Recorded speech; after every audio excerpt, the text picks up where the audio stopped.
Hello everyone and welcome to the Cincinnati Legacy Open here on the sideboard. I'm Glenn Jones here with Rob Vaca. Hello. Rob, you just finished besting Joe Bernal on camera for your round 3 feature match in Correct. Live. After I said I didn't want to play him because he was playing extirpate to Brian Brundwin, I ended up playing Joe Bernal in the next round. And despite getting extirpated in game 2, you were able to take them. I did. Luckily people didn't get to see that, so it was fine.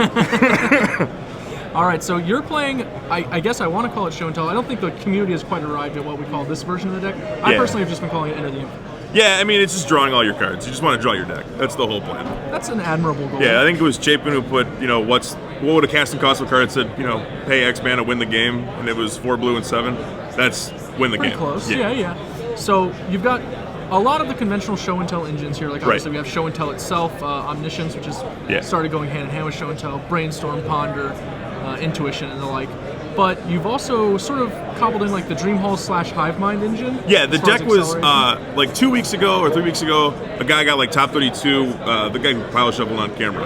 Yeah, his like a Dreamhall's version, and I'm like, I like the engine, but I think a Hivemind base would probably be better. So that's where this came from, was Hivemind, not Dreamhall, like a Dreamhall's list. One of the things that's really powerful about Hivemind, obviously, you've got access to like Grim Monolith and Dreamhalls versus Grim Monolith Hivemind, basically the same kind of thing. And you also have plenty of blue cards, including excess combo pieces to fuel your force. Yeah, and not playing red, like people were play red for like Burning Wish and stuff. Not playing red allows you to just play out your islands and hold Ancient Tomb, not worry about Wasteland, and all your cards are pitchable to Force of Will. So it adds some consistency to the deck, and not have to worry about any disruption from your opponent except for like hand and counter spells, which are much more easily mitigated than mana denial. Okay, so you've gotten a couple rounds under your belt now. Did you play the deck a lot before the tournament? Yeah, we tested it probably about 2 weeks with Caleb Durward and Jeremy Stowe. So what is it you like about this deck versus other options for show and tell? Because there are plenty now. I get to draw my deck. that's it? Casting Enter the Infinite is the draw of the deck for me. It's a little more. I think Sneak and Show and Enter are probably about the best two show and tell decks. I'm not sure which one is better. I beat Sneak and Show round 1. It was real close, but I think being mono blue, I think, was the draw for me for this. Not to worry about Wasteland. I hate having to worry about Wasteland. That's a very big issue. Yeah.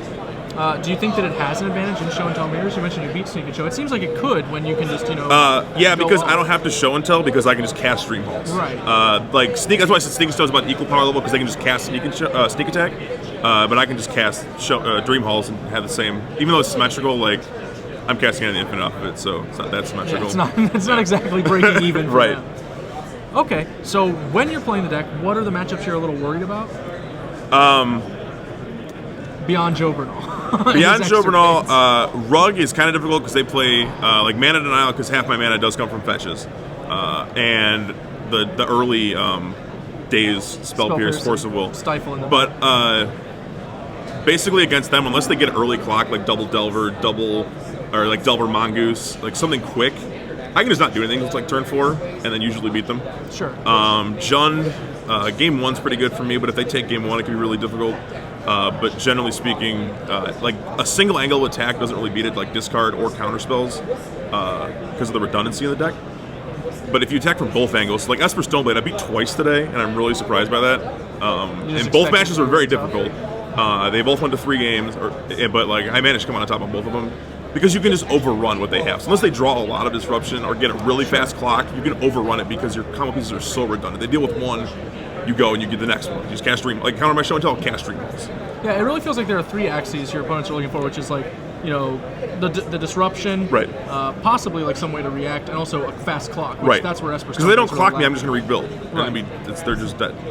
Hand discard always weak to the top of the deck, and the top of this card, the top of this deck can be very strong. And there's 12 cantrips and 2 tops to find what you need. So like it's just sure. So did you change a lot to get to this base, or was this basically where you started? The biggest change, I wanted a Cunning Wish after seeing the one in Atlanta, because there's just annoying things your opponents can do you don't see game 1 that you can just Cunning Wish and beat them afterwards. Because maybe playing against Tezzeret, they have a main deck Snaring Bridge, so you just get like a Hercules Recall or just Wipe Away. Main deck Caracas, get Wipe Away. But I really don't want Wipe Away in my deck because I want a broader answer. Okay. The other thing was Hivemind plays 19 lands. In the initial round of testing, that was too many. I was getting flooded a lot. I'm like, I want 18 and a half lands in this deck.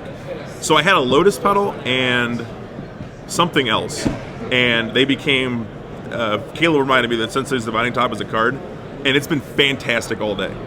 Probably the best of any of the cantrips. Because like I get it in play, and I can find like multiple times a day I've like topped, set the top of my deck, drew for turn, drew with top, cast Dream Halls 1, like found that blue card that was like 3 cards down, so it would have been waiting like an extra turn. Because I tried Gataxian Probe, that wasn't very good. Because I really just wanted not to have to play 19 lands. Right.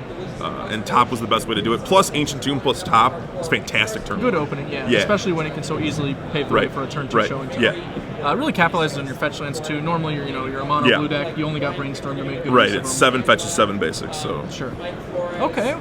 I can get behind that. So, do you like the deck as is so far? My main deck, I would not make many changes or any changes really. Talking to Chris Anderson, who's playing blue-red version of the deck. He mentioned that someone could kill your Omniscience, so Dream Halls, in response to you casting your End of the Infinite, then you're kind of cold. You've tapped out that turn. Sure. So the Grim Monoliths may be better as Lotus Petals, which is what he's playing. Because then afterwards you just play 3 Petals, Show and Tell again, and you keep going. Okay. What my thought was, with Cunning Wish, putting a Quicken in the sideboard. To be able to just Quicken, like if they respond, you just Quicken and cast something else, like while Omniscience is still in play. Right. But in the main deck, maybe Lotus Petals instead of Monoliths. I'm not sure that's correct. But it has added the consistency of being able to Dream Halls, or even just Dream Halls and pay for Spell Pierce, because Spell Pierce is actually one of the best counters against the deck. As it was against Hive Mind, but for very different reasons. Right, for very different reasons. Yeah. All right, well, thanks for joining us, Rob. Yeah, no problem. You started off undefeated here in the Correct. Legacy Open. 5-0. Good luck. How many rounds has it been? 3-0, I think. 3. A little ahead of ourselves. But good luck, and hopefully we'll see you at 5-0 soon. Yeah, thank you.